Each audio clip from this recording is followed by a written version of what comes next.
Well, there you have it. The Ghana Teacher Licensure exam has come under some review. This system that has been put in place to ensure that teachers are qualified by verifying their knowledge, skills, and values against a national standard, so to speak, before they grant them a license to teach. Some are calling for it to be cancelled. Others are saying it is good because it weeds out non-competent, non-performing teachers. But let's get into the conversation. Benjamin Akakwe is here, of course. And we'll also be joined on phone by Dr. Peter Antipate. He's the Executive Director of the Institute for Educational Studies, and Larry K. Agbado, who is editor at Teacher Educational Journal. Gentlemen, welcome to the program. Please unmute if you can hear me. Yeah, thank you and good morning. Great. Good morning, Larry. Larry. Right. So let's start the conversation with this simple question. Do you think that the failure we're experiencing, the data that has been published, about 9,000 teachers who sat the exam have failed, and that's nearly half the total percentage of people who sat the exams. Is this really weeding out non-competent, non-performing teachers in the educational industry? Is that what we're experiencing right now? Let me start with you, Dr. Peter Anti. Thank you very much. I think that first of all, we have to understand that any form of examination is influenced by several factors. So my approach to exams is that the fact that someone sits for an exam does not mean that the person is incompetent in the area that he or she is being assessed. And that will explain the kind of performance that has been exhibited by people who intend to enter the teaching profession. However, we need to find ways and means to ensure that the teacher is fit for purpose. And as the speakers in the documentary indicated, you do not have a standard curriculum that runs the training of the teachers in the various schools. You have also set out a body that is mandated to license the teacher. And I think that in this conversation, we need to understand that the licensure regime is a whole process. And the first step to being licensed is sitting for the exams or being assessed in one way or the other. So what the NTC is doing technically is that we have standards that the teacher is supposed to exhibit in this country. And these are enshrined in the National Teacher Standards. Now, you have gone through various teacher education programs, and we are mandated to license you. In our laws, we have the mandate to exam you before we license you, and we are licensing you based on the competencies that you are supposed to possess in respect of the teaching standards. So you might be a good student, okay, but you might not have adequately imbibed the standards that have been set, and that will enable you to obtain the minimum qualification for the NTC to license you. So you sit for the exams and you are not able to be successful. You are given additional opportunities several times to be able to pass the exams, and then you are licensed by the NTC. So I wouldn't say that those who sit for the exams, in fact, all those who sit for the exams are not fit for purpose. There are different factors that might lead to them not passing, but the fact still remains that they need to meet that standard that is being set by the regulatory body in order that the regulatory body can enable them to enter the teaching profession. These standards and competencies you speak about, I believe they're general, right? So why are they not in the curriculum for these teacher institutions like UW and the rest? Most of the teachers who sit for the exams, are products of educational institutions, teacher training institutions. Yeah. So are these standards, these competencies not in the curriculum? Why should there be a separate test for these competencies after you've gone through an educational system? So you go through the training and you are supposed to be taught these things. Again, they are not general as in general. You have to have the professional competency to be able to deliver the content. And as somebody who trains teachers, I understand the kind of skills and competencies that the teacher needs to acquire. Now, how would the NTC be rest assured that the products that are coming from the various training institutions have really imbibed these competencies? They might be in the curriculum. They might have been taught by their various lecturers, like myself. When I'm training my economics teachers, I teach them these things. But after teaching them, I need to give them to NTC for NTC to be rest assured as a regulatory body to know that yes, these teachers have really been taught these standards and they have imbibed them, and as such, they will be able to deliver the content when we allow them to enter the classroom. And if you're not able to pass, you are given several other opportunities to do so. All right. Let me, I'll come back to you, but let me bring in Larry K. Agbado. Mr. Agbado, which way do you lean? Do you think that this licensure exam should be cancelled, or does it just need some review? That's quite a direct one you have thrown at me. First of all, let me commend your team for the great work done with this piece, that the documentary. I think it tells a very vivid story of what this whole licensure regime is about, devoid of politics. And just as the speakers in the documentary said, you see, this is a professional body. The teaching profession, as I heard one of the speakers call it, is a vocation. And most professions are licensed. So if we've come to that level, we've come to that stage where teachers are now being licensed, I think it's a call that we should gladly welcome. We are seeing the benefits that it's bringing, not just to our system here. We have our teachers who are now able to cross the borders of Ghana, majority in the UK, freely teaching or going through the process with ease, just because they have been able to acquire license here in Ghana. So for me, it shouldn't be a question or a conversation of whether we should cancel the licensure or it should be maintained. I think I heard the Registrar of the National Teaching Council in his presentation saying that at every point in time, there's a change that comes, and sometimes it's very difficult for us to always adapt to some changes. So I just feel that that is the phase we are in. The best we can do is to consolidate the gains we have made with this whole licensure regime. I've heard speakers in the documentary talk about we taking keen look at the entry level. You heard the GS Director General talking about the fact that why not put in a gatekeeping measure at the entry level than wait for someone to go through the process for 3-4 years. Yeah. And after that process, the person is not able to acquire the necessary qualification to go out there to teach. So I think those are the things that we should be talking about. I am expecting to see that the manifestos of the various political parties, they're able to come out with ideas like this, that, okay, when we come into power or when you give us the nod, we will consolidate the gains that we've made with the licensure regime by introducing a policy of entry exams for students who want to be trained to become teachers, than getting ourselves involved in a discussion of whether to cancel or not to cancel it. Okay. What we are doing is rather to boost teacher confidence. What we are doing is rather to set the standards high. And I think we should have conversations around consolidating that and not... Okay. Yeah. Let me go back to Dr. Pitanti. Dr. Pitanti, you'd agree with me that there are a number of issues that are plaguing our educational system. You yourself have said that each year your outfit provides the Ministry of Education with statistics of schools in dire need of infrastructure development, yet nothing is seen to be done. Is it a question, and also one of the resource persons who spoke in the documentary mentioned that about 80% of the successes or failure of students is dependent on the teacher. First of all, do you agree with that? And secondly, should we focus more on fixing the issues in our educational system before we look to a higher regulatory system? All right, thank you. I agree with, I think it's Madam Jokoto who said that. Yeah. I agree perfectly with her.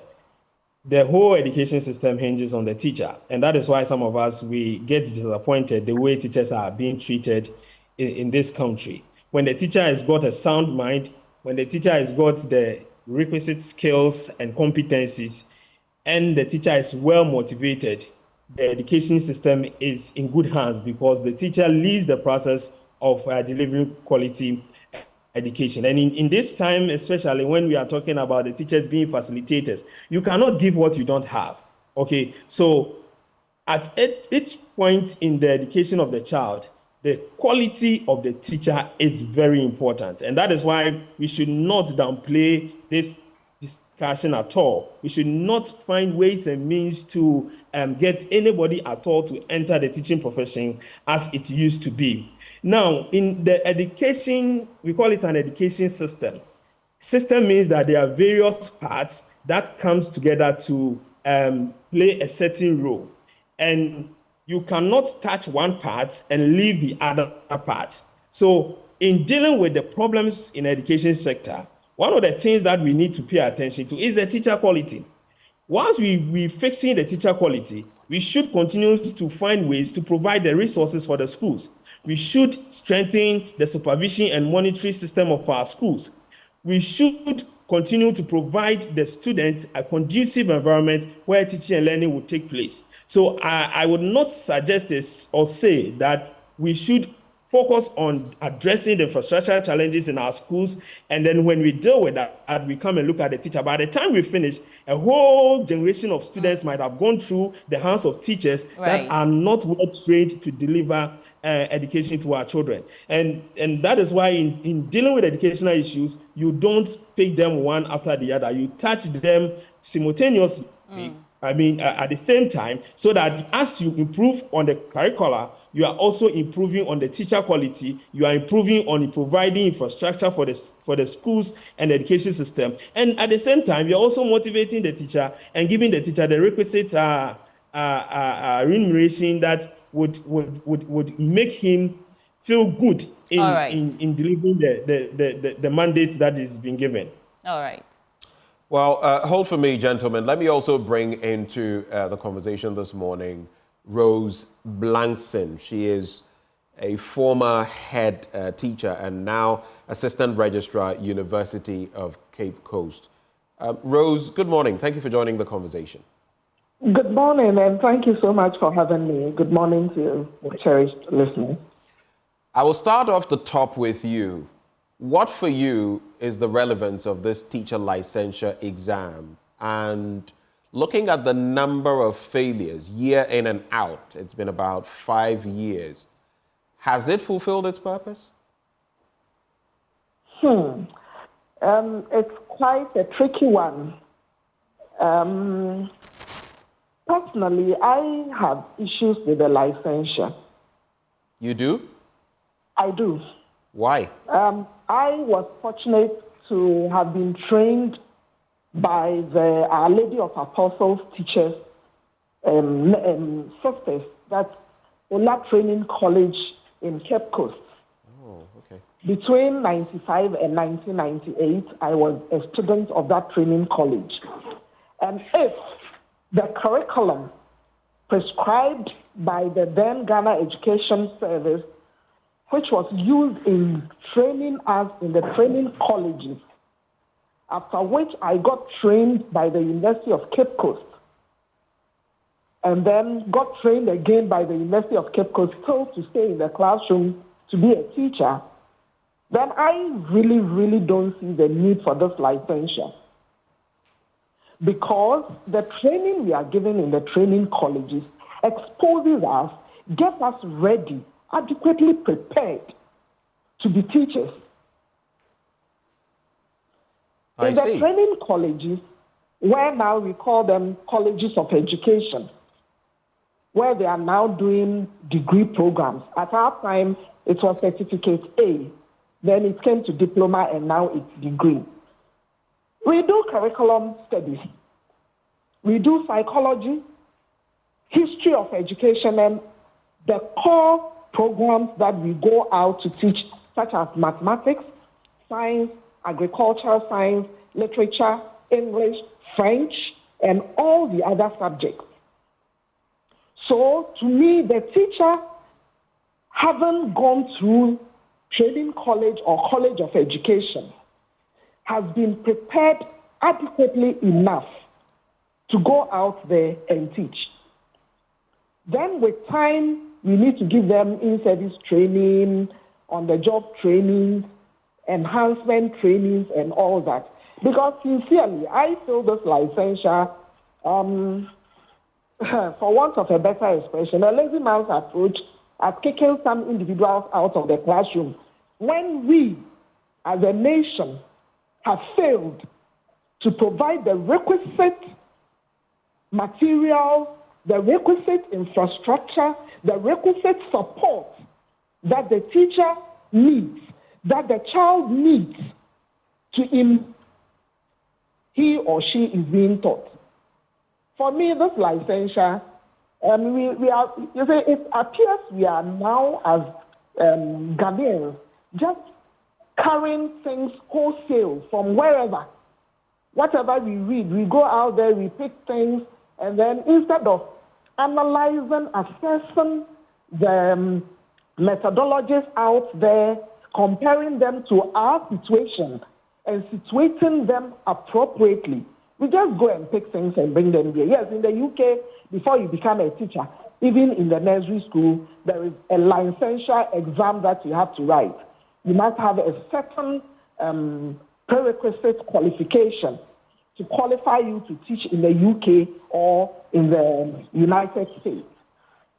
But if they are training to become a teacher the same as ours, do they go through training colleges, sit in classrooms to be trained like we do here? No, that is not it. They don't have training colleges. People will go to college, do other programs. Someone may even go read medicine and along the line say, well, I feel I have a calling for teaching. The person didn't go through training college. The person didn't go through the universities that are there to teach people to come and come out to become teachers. So for that reason, you need to go through a certain program. And after going through that program, you get licensed to teach. But in our case, we have strictly laid out plan, system, where people are trained.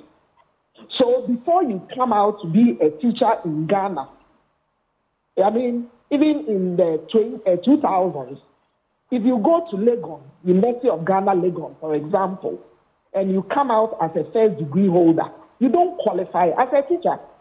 Right. Before you can become a teacher as a product of University of Ghana, Legon, or Kwame Nkrumah University of Science and Technology, or Tapa University of Mines and Energy, you need to come to University of Cape Coast or University of Education, Wimba, to do a postgraduate diploma in education for 2 years to qualify you as a teacher.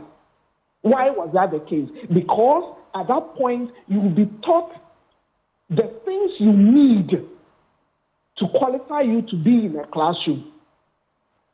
I see. So personally, I see no need.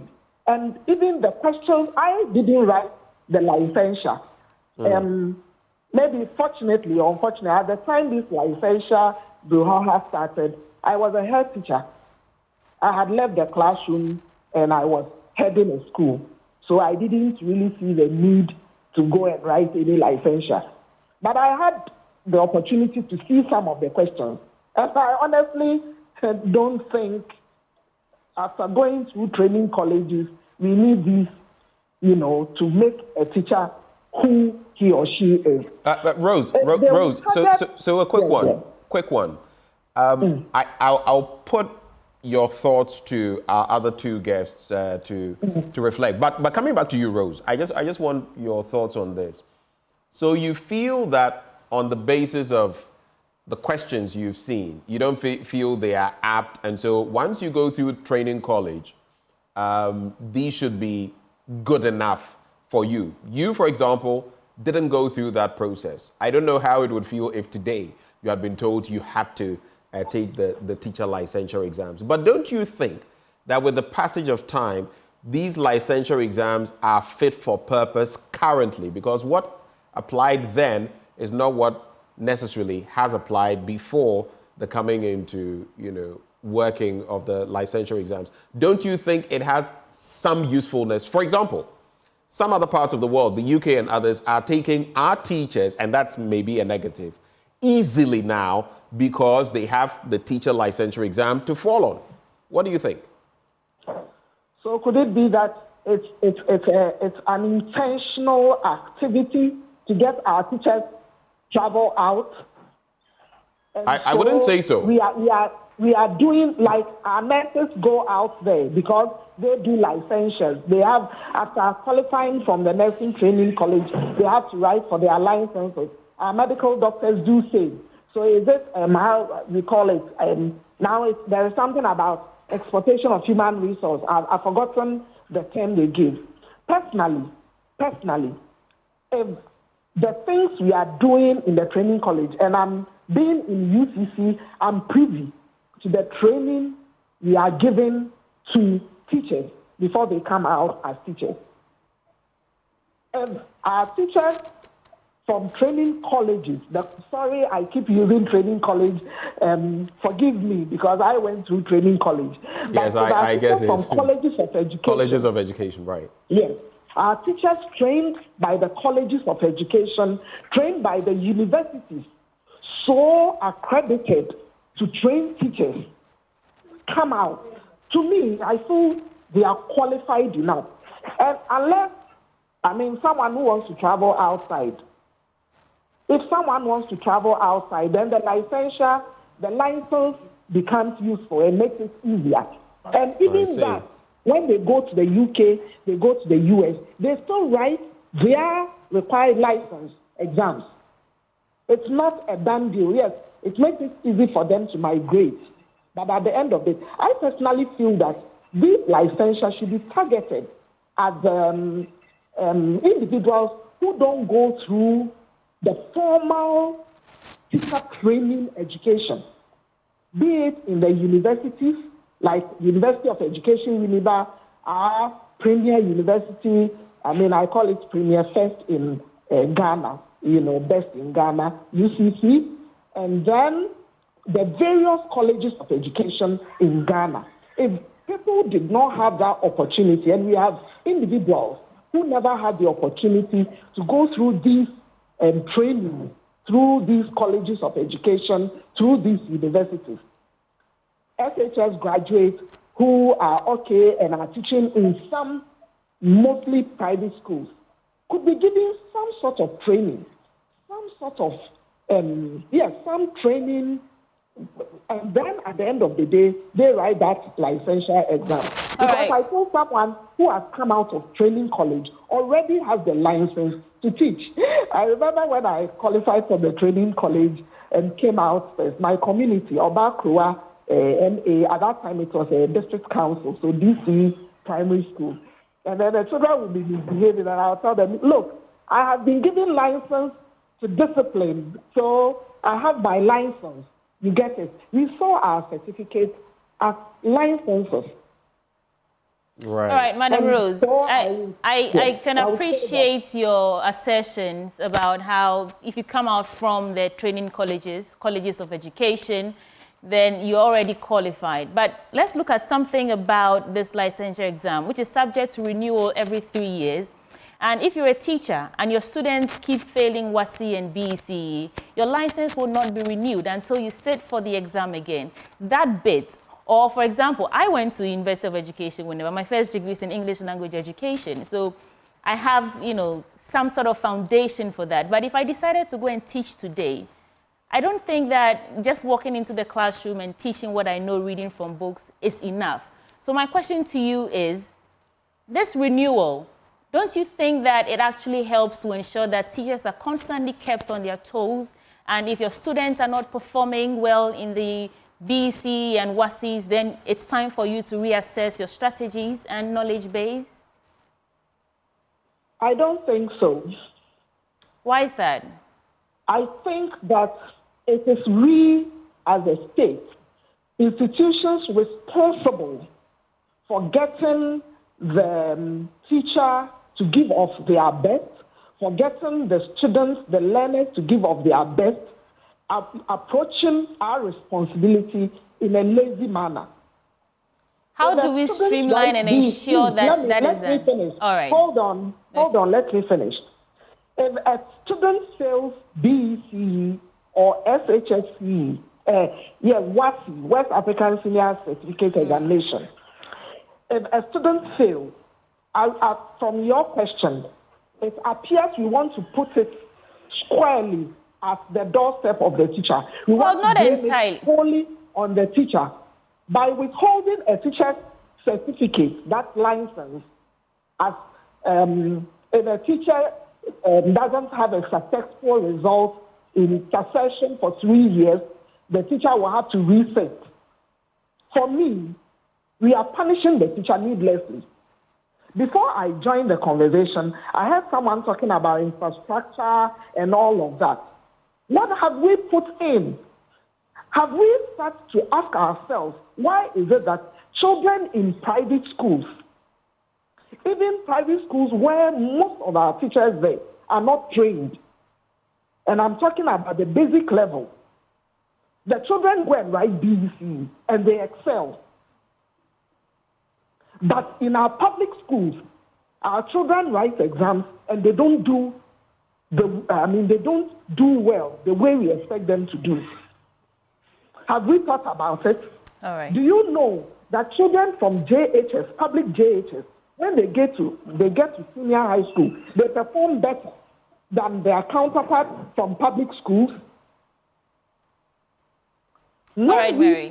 The public school teachers, they teach for life. But it's because they have the skill, they have the knowledge, they have the qualification. I'm surprised you are saying you went to Winneba, you did English education, and you can't just go into the classroom and teach. It's a surprise. No. I'm not. It's not me and my competence in question here. It's about what's good for the student. So if I can just walk in and teach, I do not understand what's new now because I've been out of the classroom for years. I need to sit an exam to read, catch up on what's happening, and understand the new strategies, the pedagogy that wins. That wins results. Exactly. But the licensure, do you take them through any special training, any pedagogy, or anything? Are you taking the teachers through? The teachers prepare on their own. They go on the net, get materials, look at past questions. Isn't that the same with every other licensing examination or system? Like the nurses, after you pass out, so please hold for me, after you pass out from the actual training as a nurse, when you go and write or you sit for the licensure exams, you don't need any extra preparation except you do that for yourself. So why is that different for the teacher? Why do you have to do your own preparation? If what you are saying, it is to improve. There are new pedagogy. There are new ways of doing things. Then we need to prepare the teacher. If it is happening with the nurses, it doesn't make it correct. It doesn't make it right. The fact that other people are doing it and it is wrong doesn't make it right. All right, hold for us, Rose. Let's also bring into the conversation David Ofori-Achampong. He is former General Secretary of the Ghana National Association of Teachers. David, good morning. Good morning. It's quite an interesting conversation we're having because no matter when or what you say, whenever this conversation comes up, there is always that dichotomy of, do we even need this? What is its relevance? Versus, it is relevant. Let's go ahead. Where do you sit? What's your position on this matter? Let's start from there before we even get into its usefulness per se. Thank you. Now let's take it from this angle. Now, when you go to college, you go to acquire skills in a certain profession, a certain subject area that enables you to go and teach. So until the advent of these special exams, the colleges will take you through. For example, like your colleague said, you did English I'm sure she did methodology in English, teaching in English, and all this kind of stuff. So that will send you straight to the classroom to go and teach. But somewhere, I've forgotten the exact year, they said UNESCO came out with an idea of us setting up professional standards for teachers. So that we call it teacher professionalization, teacher licensing, which then says that, look, no matter what kind of qualification you have, skills that you have in teaching, if you want to enter into this profession, you need to be licensed. That was why all the processes went through, and we got the National Teaching Council coming in with relevant laws from Parliament backing it. They be given the authority to license teaching. So it is not an issue of, for example, we think that you after those years you can't teach, because in those days when there was no licensure, our teachers were teaching us. There was no problem. The issue now is that you need to get a license to be employed by statute. You need to get a license from the MCC so that you can be employed as a teacher. Now, when you are employed as a teacher, all that we used to go to... David, please reposition... Hello? Yes, please reposition slightly and speak up for me. We're losing you a bit. Can you hear me now? Better. Please go ahead. Good. So when you start teaching and you go through all the rudiments of teaching, the employer is supposed to give you some education, refresher courses, because then and there are new ways of doing new things. There are new ways of doing old things. So that was the responsibility of the team. And the employer here is the Ghana Education Service. Yes, to take you through refresher courses, so that if there are new methodology in teaching a particular topic in mathematics, the teachers will then take it so that they can go and spend that kind of knowledge to students. That is a completely different matter. This one says that, yes, you have all the skills to teach, but before you are permitted to teach in our country, you need to get a license, as it happens everywhere in the world. And this license is renewable every 3 years. And if you recollect, because of this issue, we came up with the 10 Minister of Education, Napo, to have a conversation that, look, then why don't you help the teachers to go through the acquisition and renewal of their licenses by paying them some allowances? And that is what is called the continuous professional development allowance. That money is given to the teacher so that at least when the courses which have been prescribed by the National Teaching Council are being done, which is tailored to improve your teaching skills, you can just use part of the money to go and do it. So for me, as an individual and as somebody who was involved in it, I don't see any problem at all with that. Because we had all the time at that time be saying that, look, not all those people who are teaching are teachers. Okay. And there were so many stories in the newspapers, teacher defiles this. You go through the whole thing, and the person is not even gone to a college of education before. It's just the person is teaching in school, so it's transferred as a teacher. So those were the things that came into mind that we pushed and said, let's tell you that. And then it puts you on the stronger stance when it comes to even negotiation, because you are then classified as a professional group.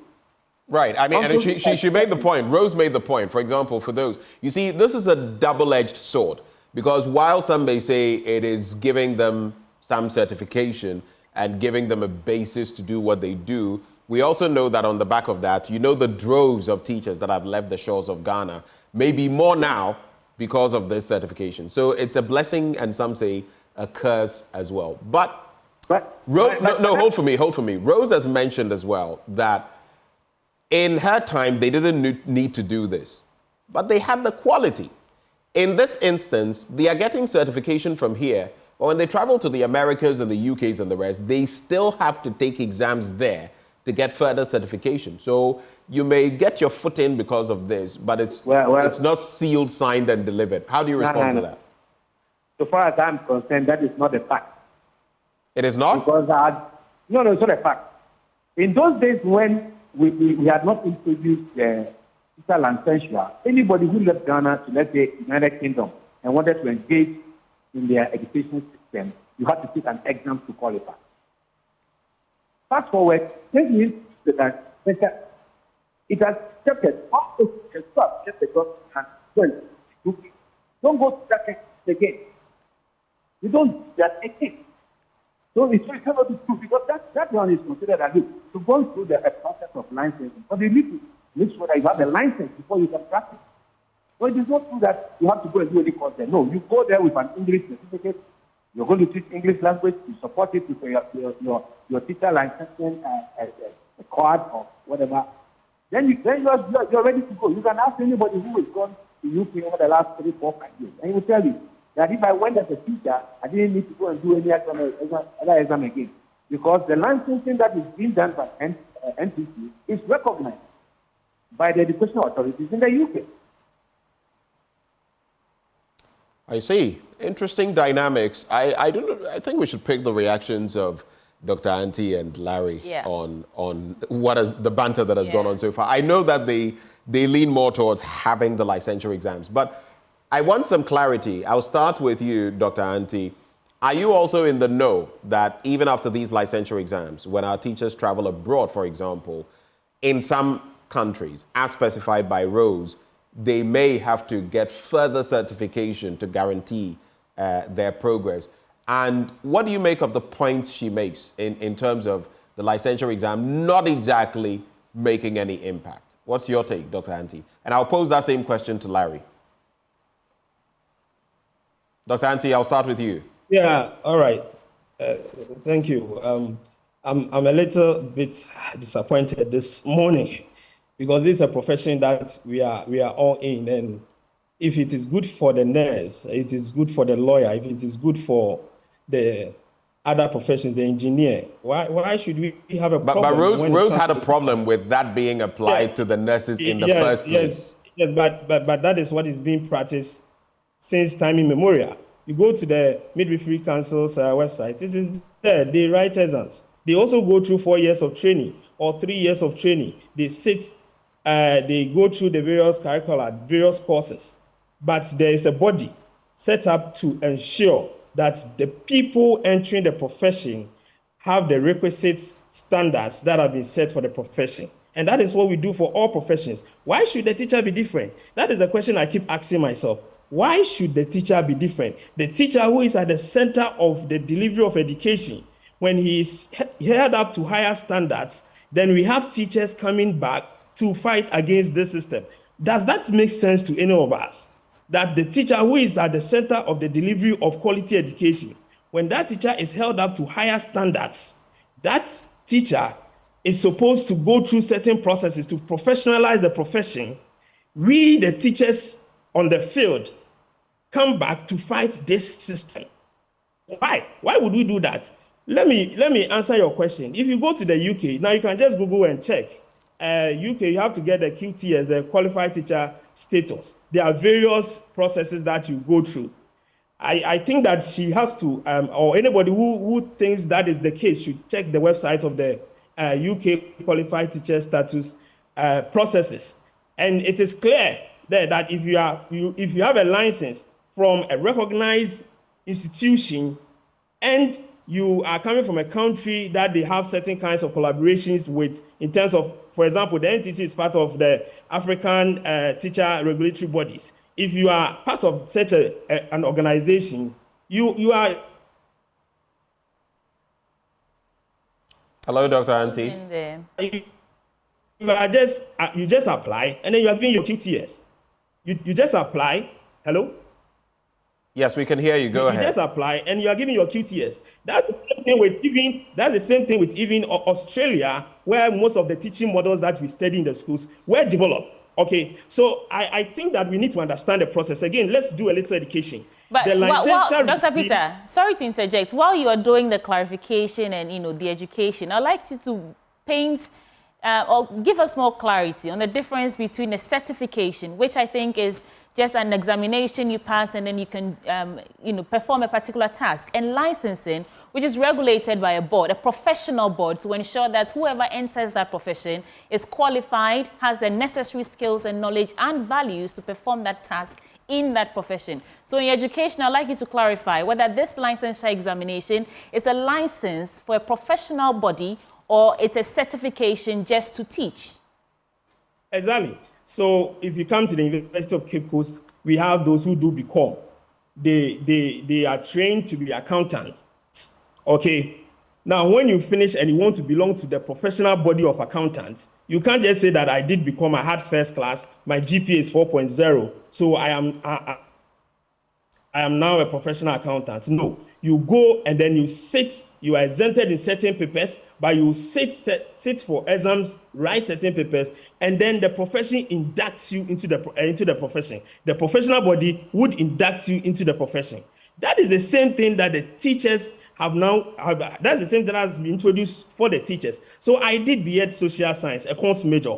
After doing my program, I am not licensed to teach. I am just a teacher trainee. Now, the laws now insist that before I can call myself a teacher, I need to sit for a professional exams. The essence of that professional exams is for that professional body to ascertain whether I have been able to imbibe the professional standards that they hold in high esteem for the profession in Ghana.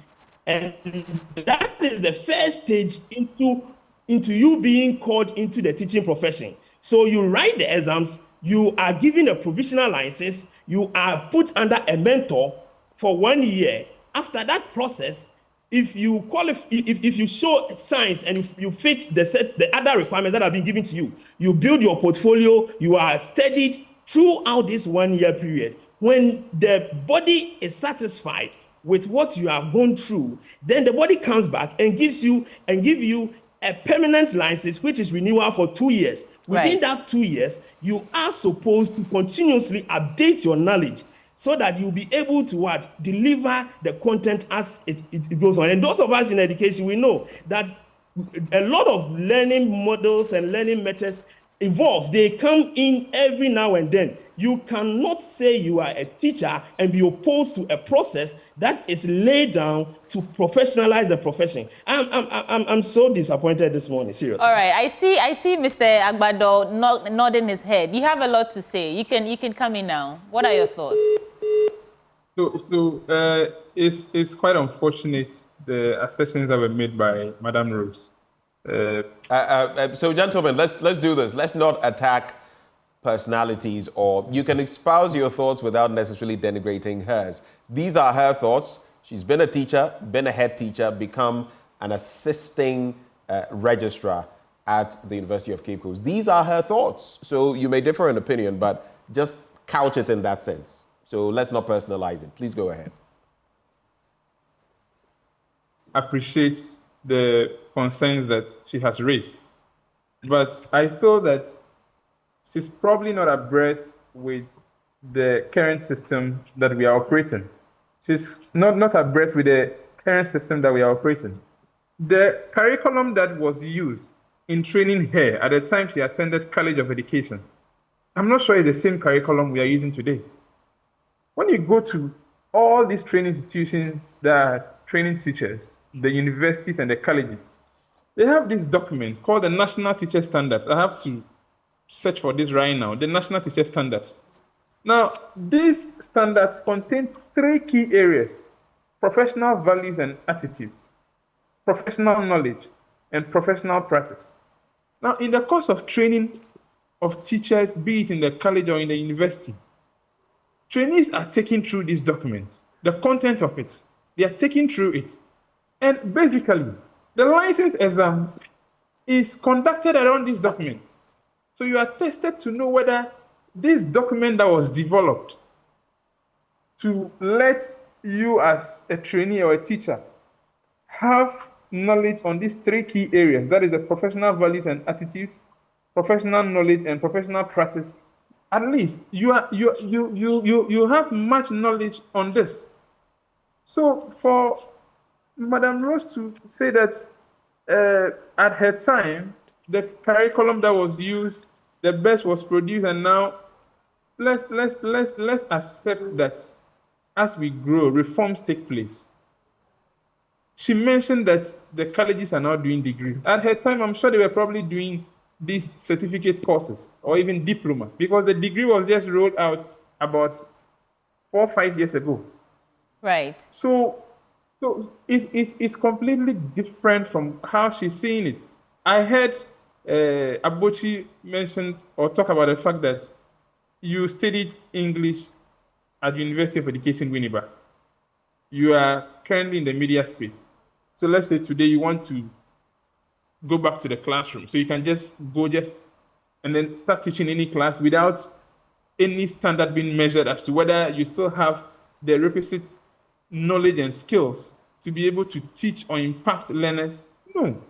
That brings me to a question, right? And my name is Abochi. I have to make that correction. So anyone at all who graduates with a degree can take this Ghana teacher licensure exams, and if they pass, yes, they can go ahead and teach. Is that what it is? So not anyone, not just anyone at all. You have to have a degree. A degree in education. A degree in education. So someone who has gone to... Right, not in any other field but education. No, not in any other field but education. So if you have a degree in any other field and you want to sit for these exams, you probably have to go for a postgraduate degree in education.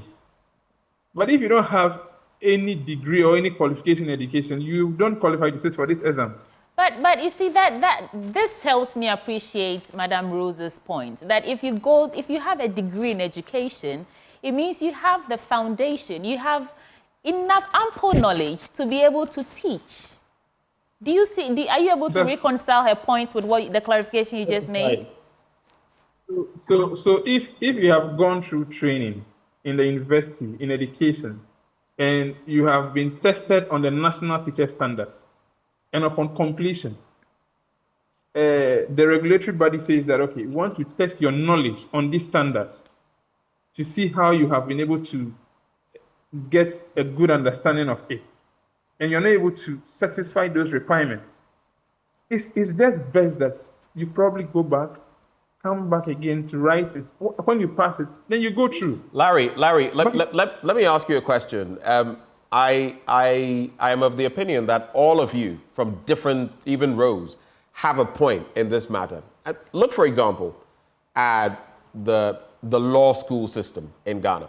Take my alma mater, the University of Ghana Law School. You would have some people, and from the most prominent ones, excel, and maybe an exam of 2 hours plus with 2 questions now, as it is set, right? 2 essay type questions. You have 6 subject areas you're looking at. They could be picked from anywhere. It's like looking for a needle in a haystack. And if some students are not able to, and usually it turns out to be most of them, are not able to comprehensively give specific answers in that way, it is assumed that those students are not good enough. You could also have some students who may not know that much, but happened to have prepared in those areas. Would it make a difference? I'm just drawing your mind to the fact that previously, if you attended the University of Ghana School of Law, for example, once you were done and that institution, you passed, you went to the next stage. Now, you require this extra certification, which may not necessarily determine who is a better student or who is good at it. Isn't that exactly where we find ourselves with this licensure exams? Isn't it the same thing? Not the same at all. Not the same. You see, with the exams, the responses that are expected from candidates is basically application. So what we have learned over the period, how are you going to apply it? So it's basically not the same. And then one other area that we should also appreciate is the fact that over the years, there have been several reforms, okay, to improve upon teaching standards in the country.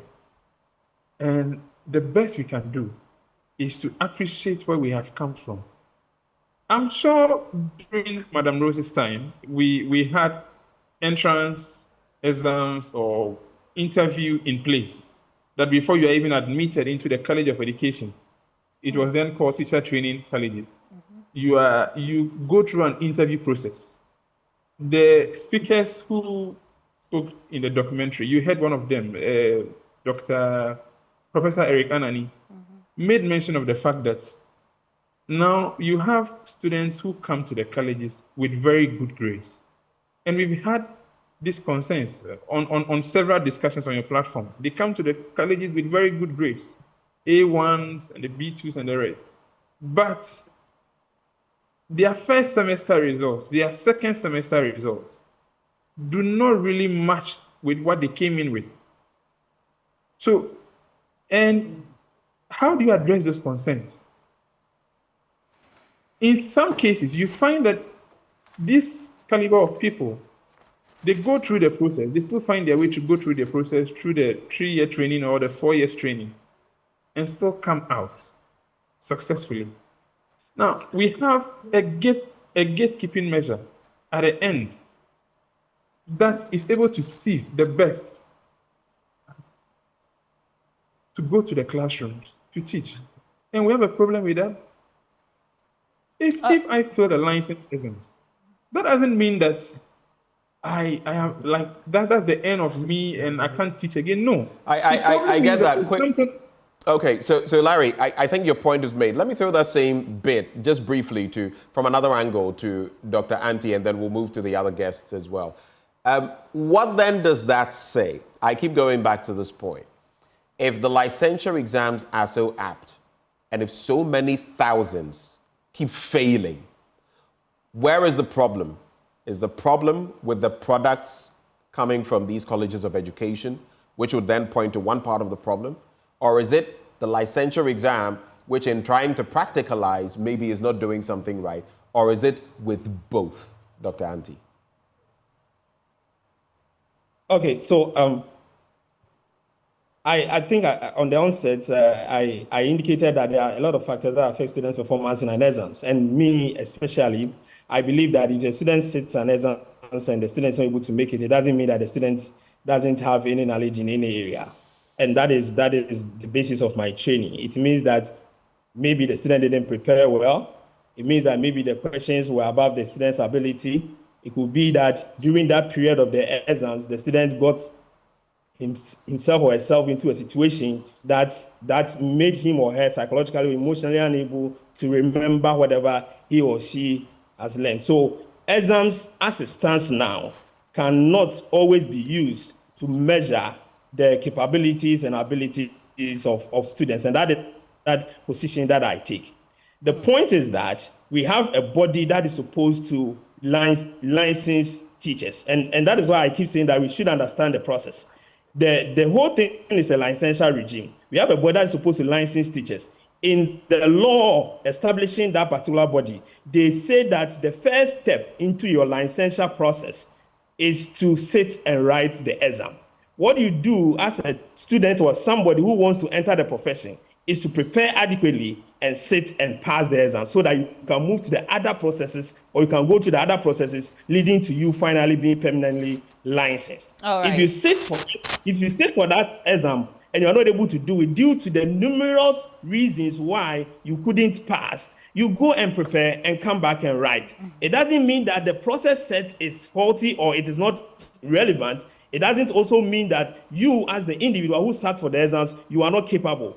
It means that you might not be ready at that time, and therefore you cannot enter the classroom, go and prepare and come back. And I have an article on this whole thing that if you want to read, you can check the Economics of Teacher Licensure Regime in Ghana. Thank you so much, Dr. Peter Anti. I'll go for final words from Mr. David Ofori-Champong. Mr. Ofori-Champong, what are your final words?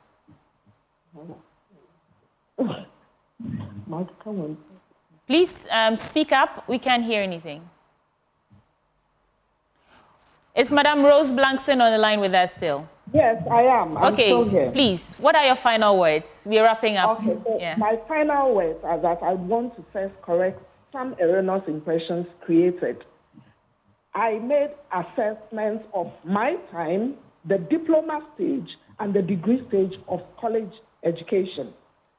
I used myself as a Set A certified teacher, mentioned that there was diploma at some point in time, and then now we have degree.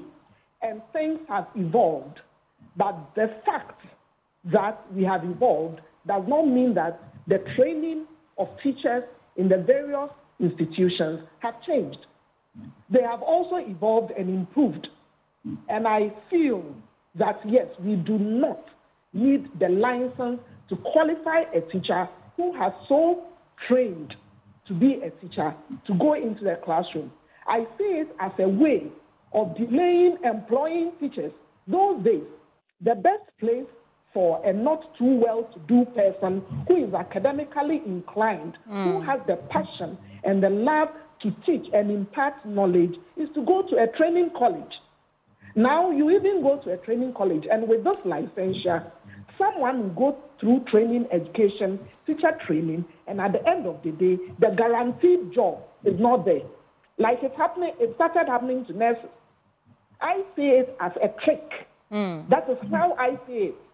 It's a tricky way to get teachers waiting after training college so we can buy time not to employ them, not to engage them with the excuse that they've written licensure, they didn't pass, and therefore they don't have the license to practice. Yes, they go to the UK. They are saying now when you go to the UK, you don't write the exam. I'm yet to confirm that, but I wouldn't doubt them since they are so sure of what they are saying. But why would we want to train our teachers and not be able to retain them here, but export them? Now we are exporting our doctors, we are exporting our nurses, we are exporting every human resource. All right, Madam Rose Blankson. That is the target for this whole licensure. Right. Thank you so much for those final thoughts. But that's how we're wrapping up for the conversation, whether or not this licensure exam should be cancelled, if we should just review it, only let those who've not gone through teacher education sit for the exams. I mean, the way forward is the way forward. But those who joined us for this conversation, let me acknowledge Madam Rose Blankson, who is Assistant Registrar at the University of Cape Coast. We had on phone Mr. David Ofori-Champong, the former General Secretary of NAT. We're also joined by Dr. Peter Antipati. He's the Executive Director of the Institute for Education Studies. And finally, Mr. Larry K. Agbado, the editor at Teacher Education Journal. Thank you. Those were